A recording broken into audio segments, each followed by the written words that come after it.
Con las medidas de aislamiento preventivo a causa del COVID-19 por un lado y la crisis económica sobreviniente por el otro, no sorprende que las consultas que más han aumentado en mi blog sean las laborales. Como las consultas que realizan tanto trabajadores como empleadores en esta pandemia son las mismas, decidí entrevistar a un abogado laboralista que al manejar este tema mejor que yo está en mejores condiciones de resolverlas. Considero que tanto abogados como no abogados deben escuchar esta entrevista hasta el final, debido a que les ayudará a entender el por qué se toman ciertas decisiones en una empresa. Además, hablaremos sobre qué alternativas tienen los empleadores y los trabajadores en esta pandemia, de la pertinencia de algunas medidas gubernamentales enfocadas para ayudar a los trabajadores y empleadores, y además también de si son suficientes estas medidas. También hablaremos de temas de actualidad, vistos desde el derecho, como el caso de Eddie Fonseca, la señora que aparentemente fue secuestrada en el edificio de Rosales, y del rescate de Avianca, todo obviamente desde un punto de vista jurídico. Recuerda visitar mi blog munosmontoya.com, suscribirte a mi canal de YouTube y de Telegram y a mi podcast si aún no lo has hecho. Recuerda seguirme en mis redes sociales de Facebook, Twitter, LinkedIn e Instagram para enterarte de más entrevistas como esta, ya que se vienen novedades interesantes.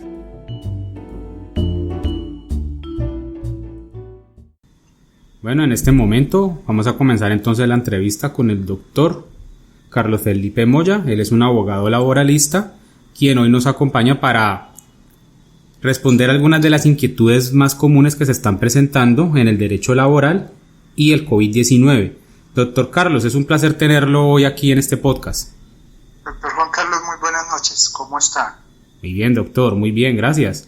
Doctor, cuéntanos un poco acerca de su experiencia en el derecho laboral, de cuánto tiempo lleva ejerciendo usted. Bueno, doctor Juan Carlos, yo soy abogado de la Universidad Santo Tomás. Me gradué muy recientemente, en el año 2012. Pero desde mis inicios en la carrera siempre he podido trabajar en temas jurídicos, sobre todo en temas laborales. Incluso mucho antes de graduarme de la universidad ya venía trabajando en varias empresas como apoyo laboral en varias áreas en varios sectores de la economía. Ya una vez logré graduarme en el año 2012, me dediqué a la asesoría y consultoría de empresas en derecho laboral. Empresas como Astillero Naval Hoy, que es uno de los astilleros más grandes de Colombia y que le hace reparación y mantenimiento de naves militares a la Armada Nacional. La empresa que hace la distribución del tiempo en Bogotá, varias agencias de aduanas y varias textileras en este momento. Ya llevo aproximadamente 8 años trabajando como asesor laboral de más de 20 compañías en Bogotá. Perfecto, o sea que toda su experiencia ha sido enfocada hacia el asesoramiento de empresas. ¿No ha asesorado de pronto personas naturales? Sí, también asesoro personas naturales, pero empresarios. Sí, realmente mi línea de trabajo ha estado, yo diría, en un 99% enfocada a los empleadores, salvo una o dos ocasiones he podido representar trabajadores, pero no ha sido mi línea de trabajo. Bueno, eso me parece excelente porque entonces esto nos da un enfoque completamente distinto desde la perspectiva del abogado que asesora a las empresas, que la verdad considero que son muy pocos, o me corrige si me equivoco. No, tiene toda la razón. La mayoría de abogados laborales están dedicados a la defensa de los derechos de los trabajadores. Y sí, en mi experiencia, mi nicho de trabajo siempre ha sido las empresas. Esa ha sido una de las razones que me ha abierto muchísimas puertas en el sector empresarial, sobre todo en Bogotá. Uy, interesante, porque eso me recuerda a mí una anécdota. Cuando hace mucho tiempo en Cali conocí a una abogada muy buena también que representaba empresas, y según me dijeron ella era solamente una de 4 abogados buenos en Cali que estaban apoyando a las empresas en ese sector. Casi todos eran más que todo vinculados pues a las personas naturales. Por eso me interesó mucho el perfil suyo. Excelente. Ya, sí, es que realmente la filosofía de la ley laboral ha sido la protección del trabajador, ¿no? Pero en cierta forma, y no por echarle la culpa a la ley, en cierta forma los empleadores, las empresas, han visto un poco menguados sus derechos frente a la ley laboral, frente a ese proteccionismo que predica tanto la ley laboral. Y en eso es donde he visto una muy buena experiencia y una enseñanza que me ha dejado ya tal vez más de 10 años de experiencia en este campo. Doctor, a mí me gustaría que hiciera un poco de énfasis en ese punto. ¿Cómo es eso de que a los empleadores les han menguado sus derechos? Sería bueno que lo explicara porque de pronto un trabajador va a pensar que no es de esa manera, que no es así. Bueno, realmente lo que ocurre es que el derecho laboral en Colombia es eminentemente proteccionista. Y proteccionista me refiero hacia la parte débil de la relación laboral. La misma jurisprudencia y la misma ley ha calificado como la parte débil al mismo trabajador. Cuando uno hace una lectura detallada de ese tipo de filosofía y la lee de manera contraria, pues se entiende que el empleador, al ser la parte fuerte, pues es la parte a la que no hay que proteger tanto. ¿Sí? Entonces, por eso muchos empleadores se ven a veces como maniatados frente a un trabajador que goza de una numerosa cantidad de derechos, ¿sí? Y desconoce también que, aunque la ley laboral también tiene sus derechos hacia las empresas, no son tantos como los que tiene hacia el trabajador, ¿sí? Interesante, aunque considero que muchos trabajadores pueden percibirlo de manera contraria, ¿no cree usted? Sí, totalmente. Los trabajadores, los sindicatos siempre se ven como las víctimas, como la parte que siempre pierde, y cuando realmente no es cierto. La ley tiende a proteger mucho más a los trabajadores. Entiendo. Bueno, y entonces, en este caso, ¿usted considera que han sido acertadas las medidas que ha tomado el gobierno en materia laboral en esta emergencia que ha causado el COVID-19? Bueno, frente a las medidas hay que hacer una aclaración. Realmente el gobierno no es que haya adoptado o haya generado nuevas medidas frente a la declaratoria del estado de emergencia por el tema de la pandemia o frente al aislamiento obligatorio. Realmente lo que se ha hecho durante todo el periodo de aislamiento obligatorio, el ministerio se ha dedicado a recordar una serie de medidas o de acciones a las que puede recurrir el empleador por el tema del aislamiento obligatorio. Pero medidas nuevas como tal, apenas las acabamos de ver hace 2-3 días con los apoyos económicos a las nóminas. Esa sí es una medida novedosa, totalmente nueva. De resto, todas las medidas han sido las mismas que ya estaban contempladas en la ley, salvo en temas de seguridad y salud en el trabajo, que ha sido la generación de los bioprotocolos, pero considero yo que es una consecuencia y un mecanismo de prevención frente al COVID-19. Doctor, venga, y desde su perspectiva, ¿qué le parecen esos apoyos que le está brindando el gobierno a las empresas? ¿Han sido acertados o considera pues que son básicamente otro préstamo pero más blando? Bueno, ahí tendríamos que mirar cuál ha sido realmente el apoyo. Desde que se decretó el aislamiento obligatorio, el gobierno, a través de su Ministerio de Trabajo, lo único que expidió fue un mero recordatorio de qué acciones podían ejecutar los empleadores. Le pongo un ejemplo. Recordó que existían en el código la licencia remunerada, que existían las vacaciones anticipadas. Bueno, esas no existen en la ley, existen es en la jurisprudencia. Recordó el tema de posibles suspensiones también de contratos de trabajo. Esas medidas todas ya existen dentro de la legislación, ya venían desde antes en la legislación, y a esas se había podido recurrir sin ningún inconveniente, ¿sí? Entonces, medidas novedosas, salvo la del apoyo a las nóminas, no creo que haya por el momento, ¿sí?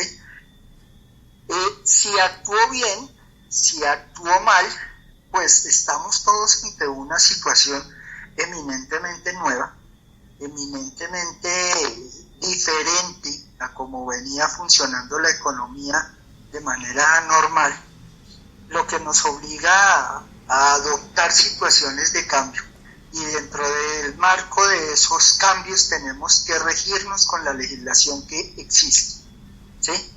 Entonces, los apoyos que le haya dado o no al gobierno a las empresas, pues prácticamente ya estaban en la legislación. No tienen nada nuevo salvo el último decreto de apoyo a las nóminas. De resto, todo sigue siendo exactamente lo mismo. Que sean eficaces o no, ya nos saca un poco del tema laboral y nos trasciende en el tema económico, ¿sí? Lo primero que el gobierno dijo hace ya más de 20, 25 días fue que iba a proporcionar unos alivios a las empresas para que pudieran sostener las nóminas, para que pudieran sostener el trabajo, para que existiera una adecuada protección del empleo. Pero cuando materializó esas ayudas, lo único que sacó fue créditos a través del Fondo Nacional de Garantías, créditos a través del sistema bancario, que para las grandes empresas pues eran factibles, porque las grandes empresas tienen un patrimonio bastante alto, tienen buenas garantías y tienen un flujo de caja que les permite cumplir con esos préstamos, ¿sí? Pero para el que es mediano y pequeño empresario, esos créditos lo único que significaban era mayor endeudamiento, ¿sí? Y cuando se presentaban a los bancos, como le ocurrió a varios de mis clientes, se presentaban a los bancos, les hacían un estudio de crédito normal, común y corriente, en donde debían tener una calificación mínima para acceder al crédito y debían tener unas garantías mínimas, que en este caso era del 10%, porque el Estado estaba garantizando el otro 90%. Pero muchos de mis clientes, desde el mes de diciembre, habían copado su capacidad de endeudamiento a efectos de adquirir bienes y servicios para producir, para vender, para comercializar. Entonces, sus niveles de endeudamiento estaban altos. Cuando entramos en marzo en el tema de la pandemia, se expiden los famosos créditos a través del Fondo Nacional de Garantías, vamos a los bancos a acceder a esos créditos y nos encontramos con que los bancos nos dicen, no, usted no puede acceder al crédito, porque uno, no tiene patrimonio suficiente para respaldar, y dos, su nivel de endeudamiento está al máximo. O en el peor de los casos, los representantes legales o los dueños de las empresas estaban reportados con data. Entonces, esa medida realmente no sirvió para la mayoría de empresas. Muchas otras optaron por no tomarlas porque aumentaba su nivel de endeudamiento y pues sus utilidades las iban a ver perdidas, las iban a tener que desviar al pago de los créditos, ¿sí? Entonces optaron también por no tomarlas. Entonces, en ese orden de ideas, ayudas como tal del gobierno hacia las empresas no existió. Es que darle crédito a una persona no es ayudarla, es meterlo en un problema adicional, que es que si usted me incumple, pues lo voy a ejecutar, ¿cierto? Fuera de eso, voy a obtener una mala calificación en las centrales de riesgo y yo mismo me termino cerrando las puertas en el comercio. ¿Sí? Entonces, ayuda como tal no es, salvo, y lo repito, las últimas ayudas a través del apoyo para las nóminas, esa sí es una verdadera ayuda, esa no tiene condiciones, ¿sí? pero fíjese una cosa, aunque es una ayuda muy buena, materialmente es excelente, ¿sí? También nos va a generar un problema económico porque esas ayudas van a costar muchísimo dinero. ¿De dónde están sacando los fondos? No sé. Pero en alguna parte estamos generando un hueco fiscal adicional, ¿sí? Y por otro lado, estas ayudas solo aplican para las personas jurídicas.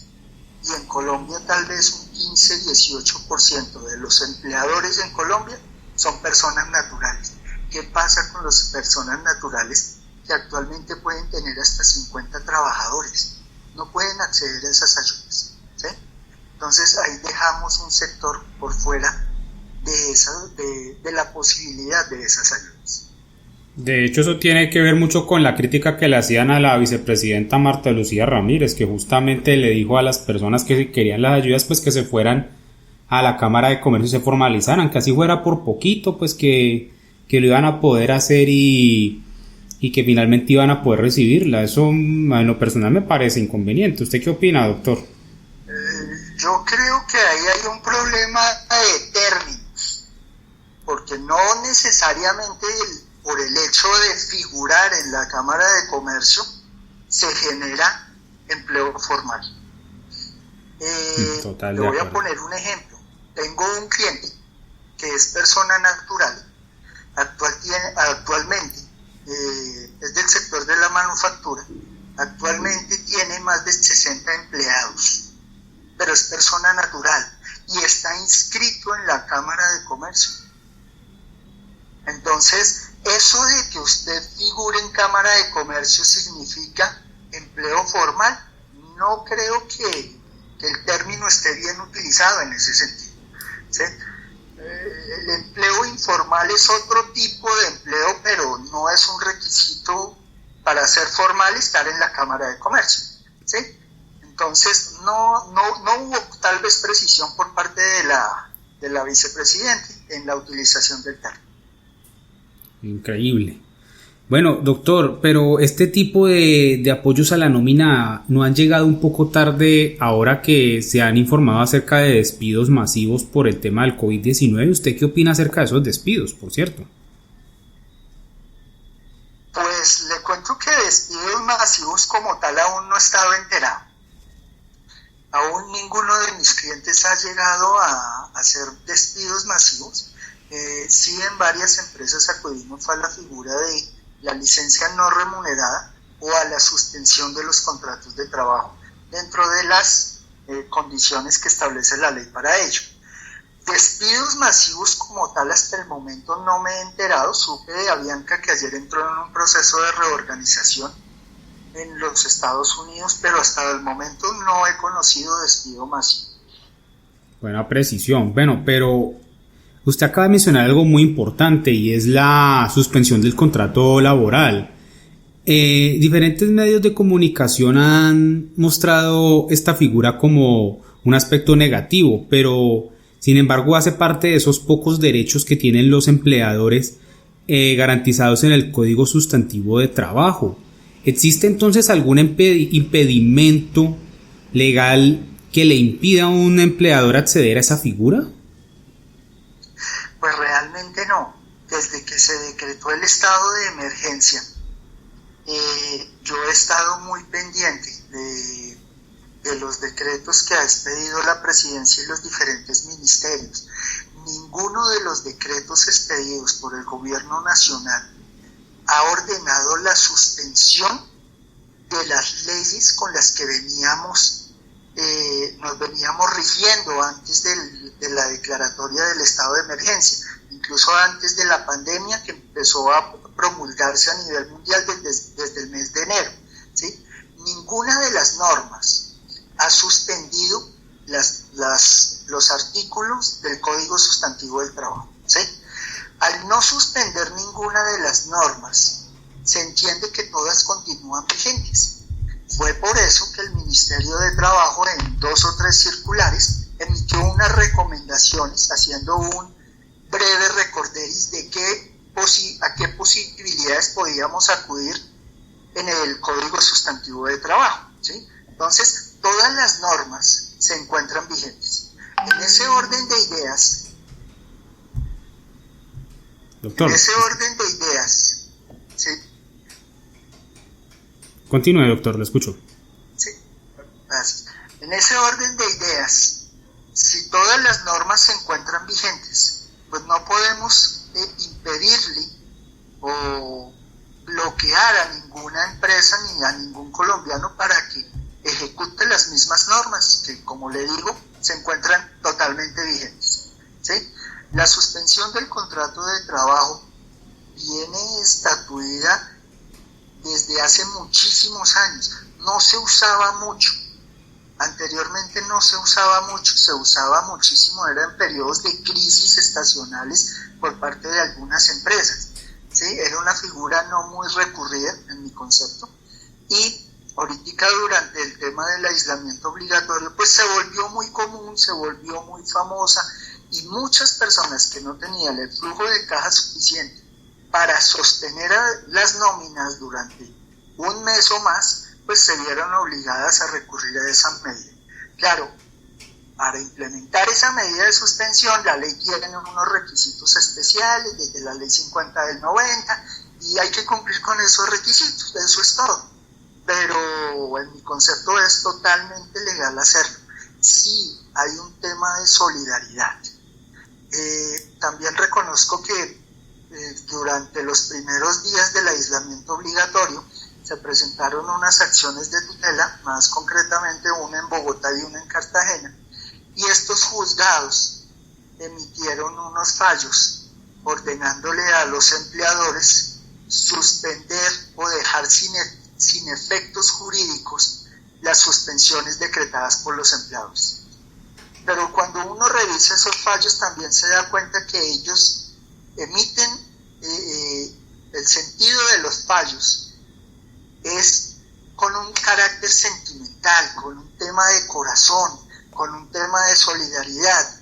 No quiero demeritar en estos tiempos de crisis que personas puedan salir con ese tipo de sentimientos, ¿sí? Pero ese tipo de fallos se aislaron totalmente del marco jurídico que nos está rigiendo. Es más, ninguno de los dos fallos que yo le menciono menciona las normas del Código Sustantivo del Trabajo.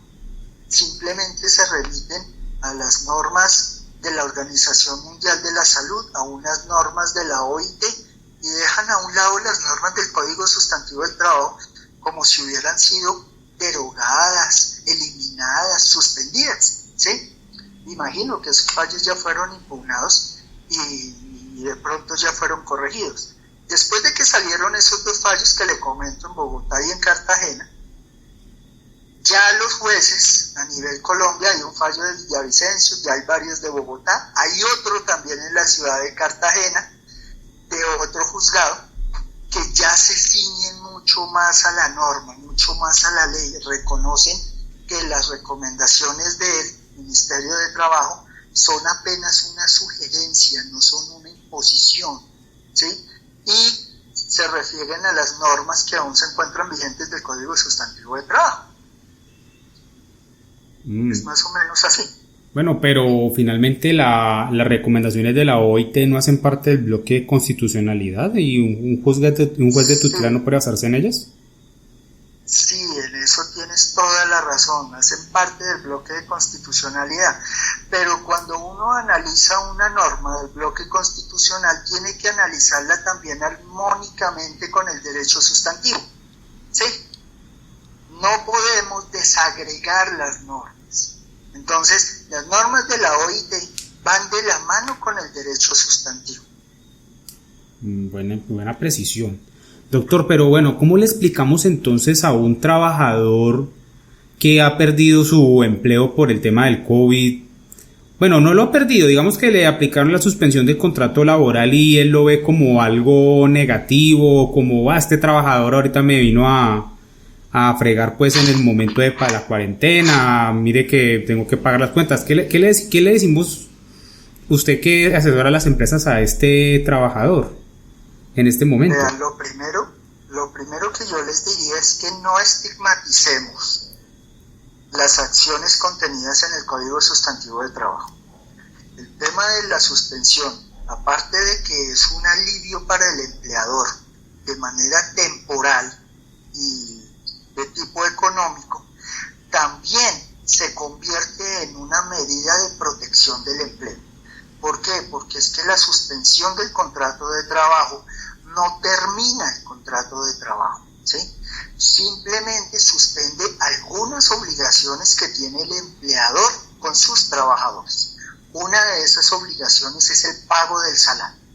Durante este periodo de aislamiento, si una empresa no tiene ingresos, su flujo de caja se va al piso y no tiene cómo pagar los salarios, ¿sí? Lo primero que un empresario pensaría es: yo le termino el contrato de trabajo a todos y demándenme porque no tengo plata para pagar, ¿sí? Pero en esos eventos tan extremos, tan extremistas, se van a la terminación del contrato de trabajo. Y como le decía hace un momento, la suspensión del contrato de trabajo solo suspende algunas de las obligaciones. Sigue vigente la obligación de pagar la seguridad social de un trabajador. Eso quiere decir que durante la suspensión de un contrato de trabajo, el trabajador va a seguir gozando de salud, de los servicios de salud a través de su EPS, va a seguir cotizando a pensión, ¿sí?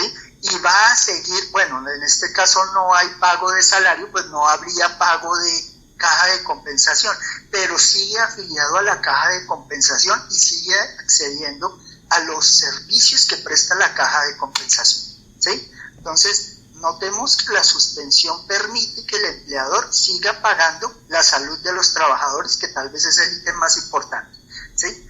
Frente a una posible terminación del contrato de trabajo, que en la terminación sí el trabajador quedaría totalmente desprotegido, se queda sin salud, se queda sin cotizaciones a pensión, ¿sí? Y fuera de eso se queda sin salario.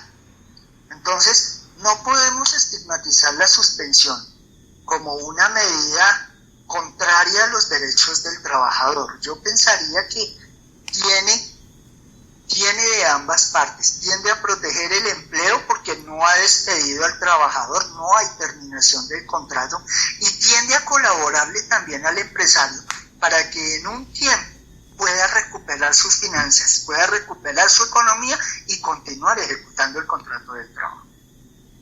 Claro, porque pues finalmente es mejor tener esta suspensión, esta interrupción temporal a no tener nada. Y veo que esta figura entonces ha sido estigmatizada porque ha habido de pronto algo de ignorancia, porque la gente ve es solamente la parte del factor salarial que no lo reciben, pero no ven que más adelante los van a volver a llamar.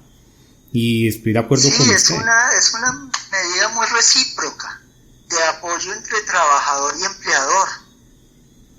Claro, porque incluso mira cómo se le fueron encima un equipo de fútbol que aplicó la figura. Tiene sentido porque pues es que no hay torneo y casi los la piden. Yo decía, venga, pero pues entonces ¿cómo quiere que les paguen? ¿Con sangre? Que no. Exactamente. Cuando un trabajador no es consciente o no se pone en los zapatos del empleador, es muy difícil que vea la situación de una manera mucho más objetiva. Te pongo un ejemplo. Si ponemos a un trabajador como gerente de una compañía, su pensamiento va a ser cómo le pago a la gente, ¿cierto? Eso es lo que muchos trabajadores hoy en día no ven. Simplemente se dedican a exigir. Págueme mi salario. Usted es mi empleador, págueme mi salario. Que usted no tiene ingresos, a mí no me importa, sígame pagando mi salario, ¿sí? Aun cuando yo no le preste el servicio, ¿cierto? Ahí hay una cuestión que hay que recalcar, y es que durante la época del aislamiento, los trabajadores no estamos prestando el servicio, ¿cierto? Una de las premisas del derecho laboral es que a igual servicio, igual salario. Si yo no presto mi servicio, ¿por qué debo recibir salario? ¿Cierto? Entonces, la figura de la suspensión lo único que hace es equilibrar la balanza entre empleador y trabajador, ponerlos a los dos al mismo nivel y que de una manera recíproca los dos se apoyen. Interesante. Eso es lo que hace más o menos la suspensión. Interesante esa recomendación, porque de hecho yo tengo el caso de una amiga cuyo padre tiene tiene pues una empresa de asesoría contable, y ahorita en este momento el papá está está reventando pues para pagar la nómina. Él dice, no los quiero sacar porque tengo responsabilidades con ellos, pero está sacando dizque del arriendo de una casa para poderles pagar a ellos. Entonces yo lo veía como, bueno. Sí, pero yo lo veo como que están sacando de la plata buena para cubrir pues esta contingencia. ¿Y qué va a pasar después con él si no recibe ingresos? Claro, plausible la intención del señor, muy solidaria, pero ahí viene un tema hacia futuro, ¿no? Él está abriéndose un hueco fiscal personal para cubrir el tema de los trabajadores. Ahí es donde mi enfoque como abogado empresarial empieza a resultar, ¿sí? Ahí es donde yo le ruego muchas veces a los trabajadores, pónganse en los zapatos del empleador, para que vean que es que una empresa no es solo sacar y sacar y sacar dinero. Una empresa requiere muchísimo esfuerzo, muchísimas cosas adicionales, y los trabajadores a veces solo creen que es solo sacar y sacar y sacar dinero. Y eso no es cierto, también tenemos que apoyar la empresa. Si la empresa desaparece, mi empleo desaparece. ¿Sí? Claro. Si no cuidamos la empresa, no vamos a tener empleos. Y si no tenemos empleos, la situación social se nos va a agrandar. Bueno, y eso me lleva a mí a un tema que de pronto ha pasado de agache en esta contingencia. ¿Y qué ha pasado con los sindicatos? Que yo los veo como muy callados a este gremio, después de que el 21 de noviembre estuvieron muy activos, reclamando derechos que por demás eran legítimos, pero en este momento de la cuarentena no sé si han estado invisibilizados o puede que de pronto yo no me entere. Doctor, ¿usted qué ha escuchado sobre ese tema? Pues para serle muy honesto, no he escuchado aún el primer sindicato manifestarse, y eso que los sindicatos manejan unas sumas importantes por razón de las contribuciones que obtienen de sus afiliados. Es más, aún no he escuchado la solidaridad de los sindicatos. Hay sindicatos tan grandes, que tienen en sus arcas muy buenos recursos, y este es el momento de que salgan a flote todos esos sentimientos de solidaridad que exigen durante las marchas.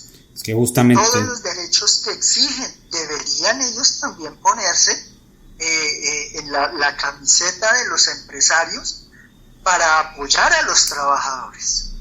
Pero no los he escuchado por ninguna parte. Claro, es que justamente por eso me extraña que todo el mundo se queja, pero le piden es al gobierno. Pero bueno, si bien el gobierno juega un papel determinante, también es cierto que habían otras instancias antes que tenían que agotarse como conducto regular.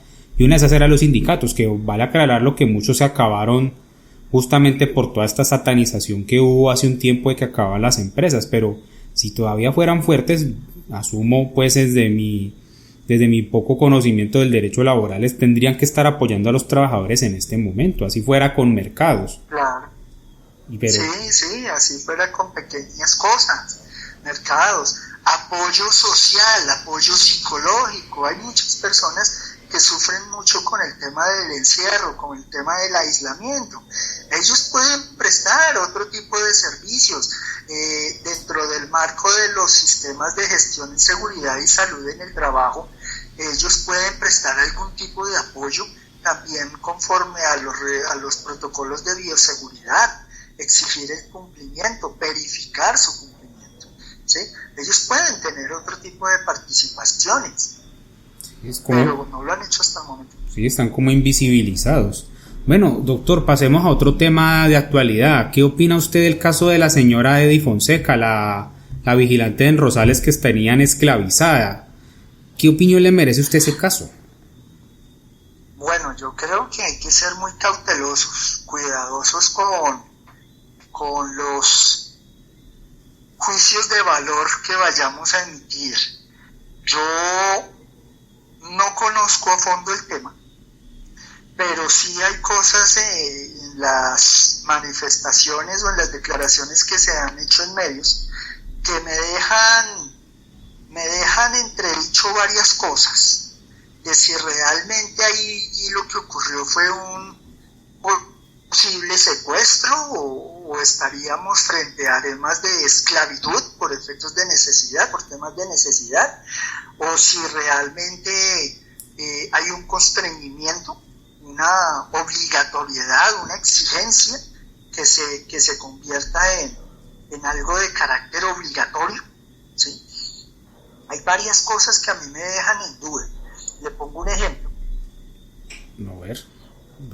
Durante mi ejercicio profesional he llegado a aprender y he llegado a entender que muchas veces el trabajador, por un afán de llamar atención o llamémoslo por un afán de ganar algún beneficio económico adicional, profiere malos señalamientos frente a su empleado. Eso, como yo soy abogado empresarial, ese ha sido un pan casi de todos los días, ¿sí? Yo aún no he escuchado la versión de la copropiedad frente a este caso, pero a mí sí me deja, hay un par de detallitos que me dan pie para pensar. Por ejemplo, la señora dice que nunca le dieron permiso de salir, pero ella manejaba las llaves, podía salir y irse cuando quisiera, según tengo entendido, ¿sí? Otra cosa es que un sobrino de ella falleció y a ella no le dieron permiso para ir a despedirse. Al respecto, y tal vez ese es el elemento que yo en el que más me he fijado porque tiene que ver con temas laborales. Para el efecto, la ley desde hace un tiempo creó aquello que llamamos la licencia de luto, ¿sí? Y es la obligatoriedad hacia el empleador de conceder un permiso cuando mueren unos familiares en ciertos grados de consanguinidad.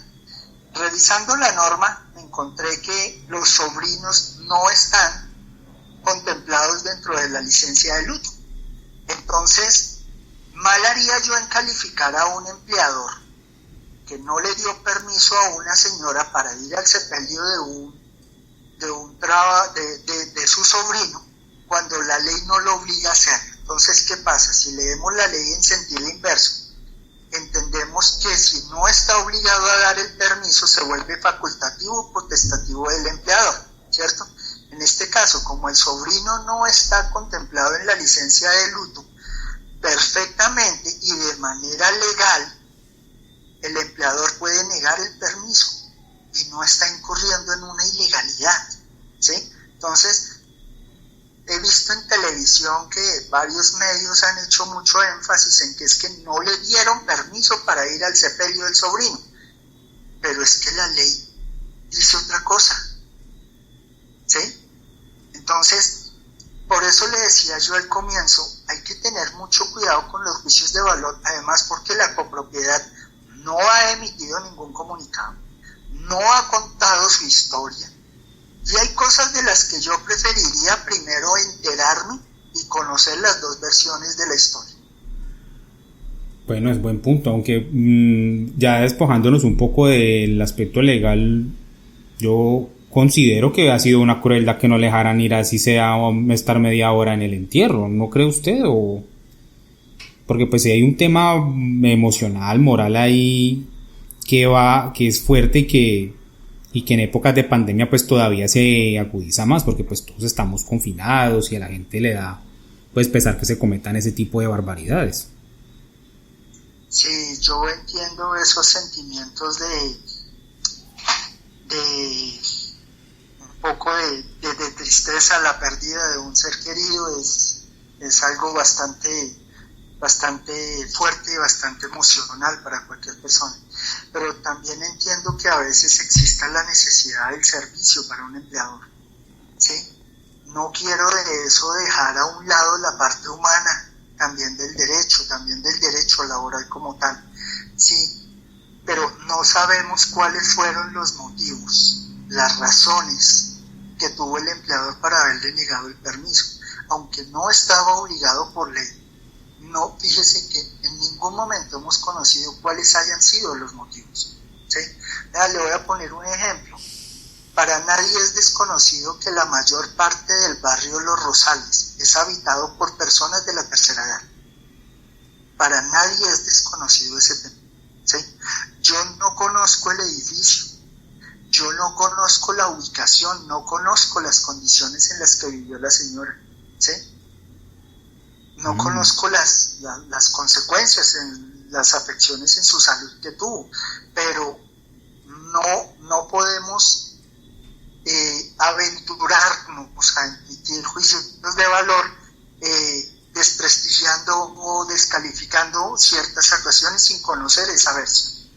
Yo en ese tema quiero ser un poquito austero y preferiría conocer primero la versión de la copropiedad, cuáles fueron los motivos que tuvieron, no sé si fueron motivos de seguridad, no sé si fueron motivos biológicos, de protección o algo así, o la necesidad urgente del servicio, no lo conozco. Entonces es muy difícil. Lo único que me aventuro a decir es que el empleador en ese caso no estaba obligado a concederle el permiso, ¿sí? No lo estaba. ¿Por qué no lo hizo de manera humana? Ya ellos tendrán sus razones.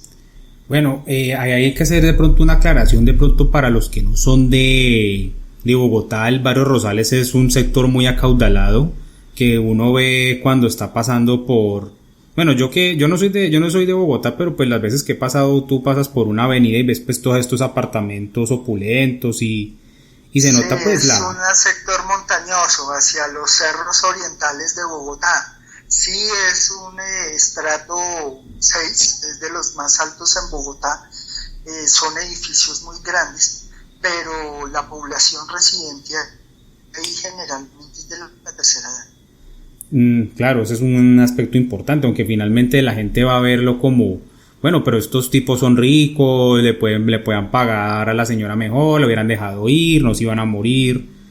Bueno, esto es entendible que estas cosas surjan, y de hecho yo mismo también me indigné cuando cuentan el caso, pero es cierto que los medios de comunicación tienden a apelar mucho a la parte emocional para vender la noticia y para tener al televidente o a la persona, pues al lector, pues pegado de la noticia. Sí, en eso tienes toda la razón, y de pronto terminan tergiversando. Ya me pasó con un cliente que terminan tergiversando tanto la noticia que le hacen casi que un prejuzgamiento a nivel social. Mejor dicho, yo te hablo con honestidad, no me imagino cómo deben estar los habitantes de ese edificio, de asustados, de nerviosos, porque hay otros grupos que sí les gusta acudir a las vías de hecho para tomar represalias, ¿sí? Puede que la cosa haya ocurrido como lo está manifestando la señora, puede que no, pero en este momento ya la mayor parte de los colombianos hicimos un juicio de valor totalmente negativo hacia esas personas, sin siquiera haberlos escuchado. Claro, de hecho creo que le rayaron ya en enfrente, que había como un puente, como un peralte, y le han rayado con unas groserías, con un graffiti. Eso no lo he escuchado aún, no lo sabía. No lo sabía. Pero a eso es a lo que se enfrenta una persona cuando es prejuzgada en televisión, en medios masivos. Madre mía, tenaz eso. Pero de todas formas, yo sí he escuchado que han habido empresas que le han dicho a los empleados que se queden para pasar la cuarentena. Tal vez lo hicieron en primera medida en marzo, cuando pensaron que esto solo iba a durar 15 días.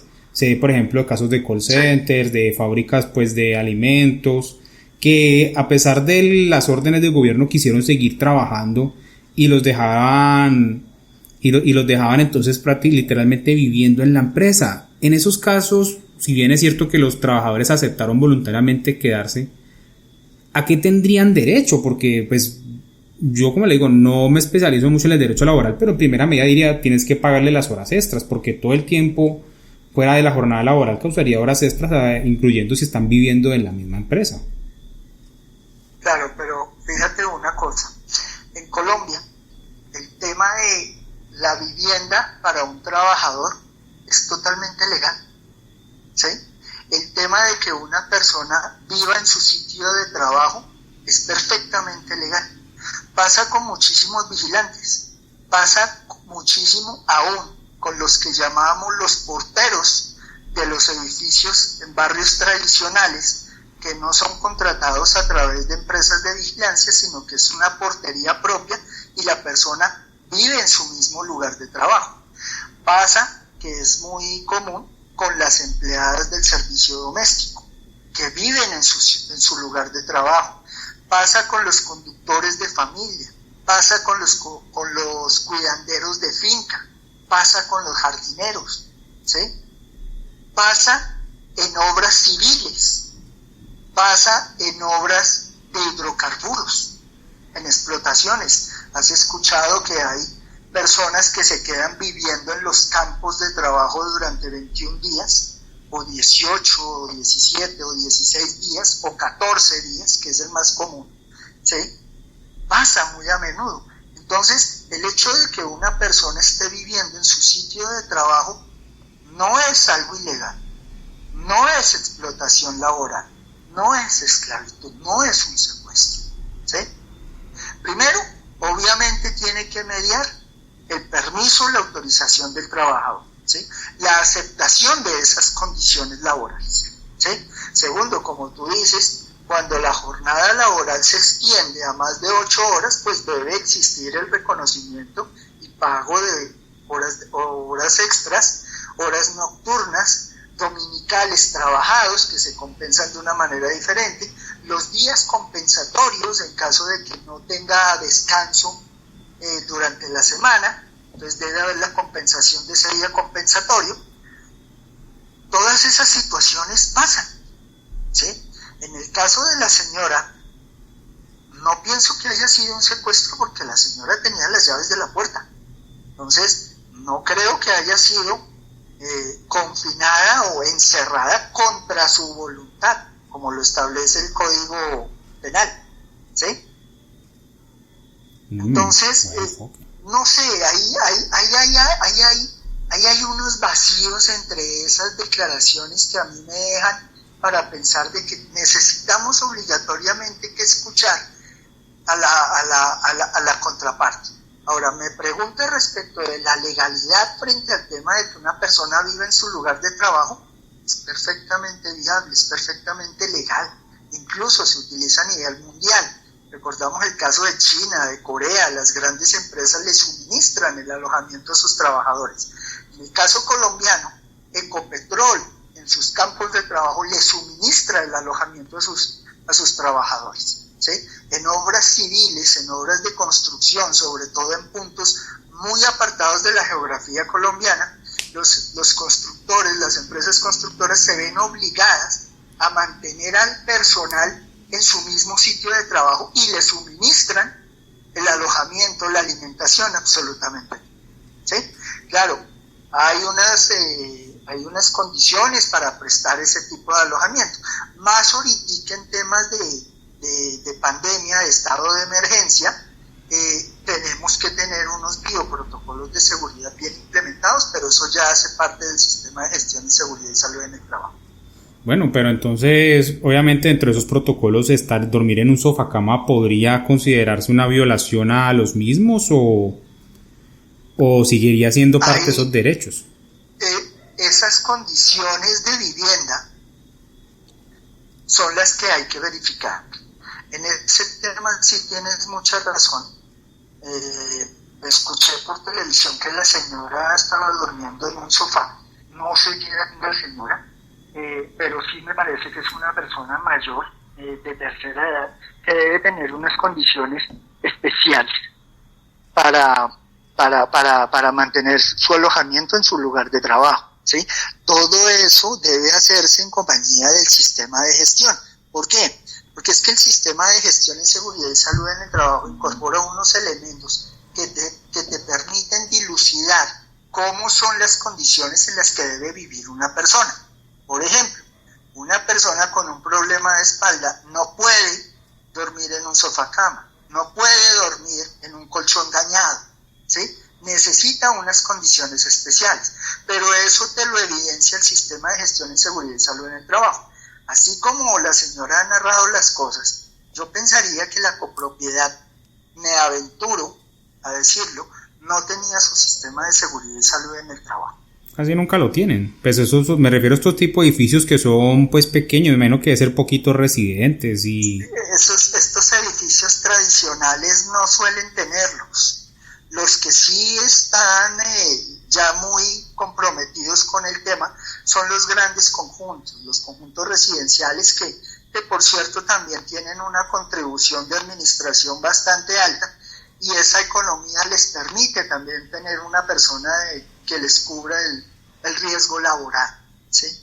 Básicamente. Tal vez el edificio sí incurrió en ese pecado, tal vez, digo porque aún no conocemos realmente cuáles fueron las condiciones en las que vivió la señora. En una entrevista escuché que había sido un sótano, en otra escuché que había sido la oficina de administración. Entonces hay muchas versiones que no me dejan tomar una conclusión concreta, ¿sí? Pero podríamos pensar que no contaba con las condiciones mínimas en seguridad y salud en el trabajo. Bueno, excelentes precisiones. Doctor, ya para terminar entonces, ¿qué quiere agregar usted entonces frente al tema laboral en esta cuarentena? De pronto algo que se nos haya pasado. Bueno, frente al tema laboral creo que todos tenemos que ser muy pacientes, todos tenemos que ser muy cautelosos, tenemos que ponernos en igualdad de condiciones trabajadores frente a empleadores. Todos queremos proteger el empleo, protegemos la empresa, protegemos el empleo.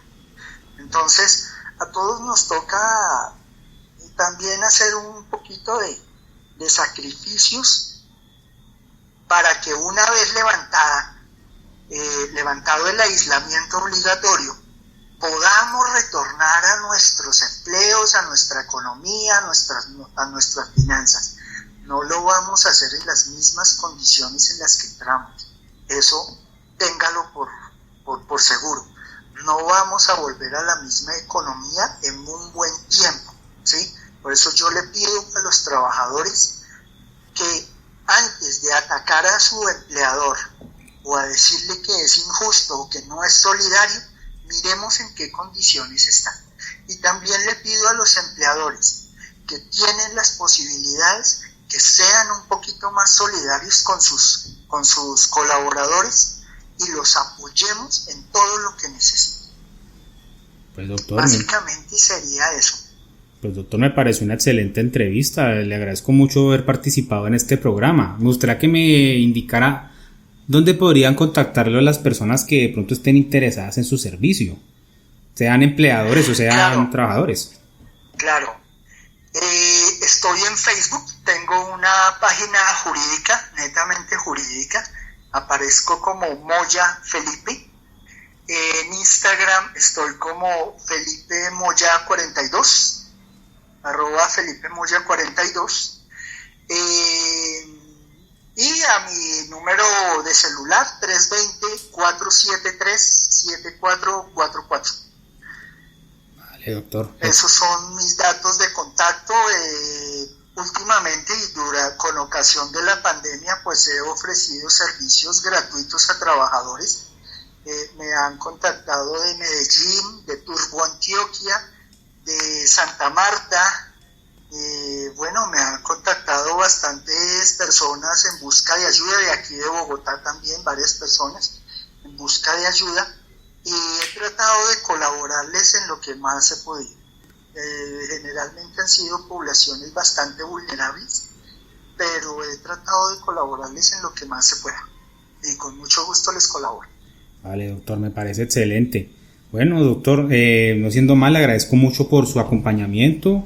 Espero poderlo tener en otra oportunidad en este espacio. Doctor Muñoz, muchísimas gracias a usted por la invitación. Muchas gracias por tenerme en cuenta. Perfecto. Muy amable.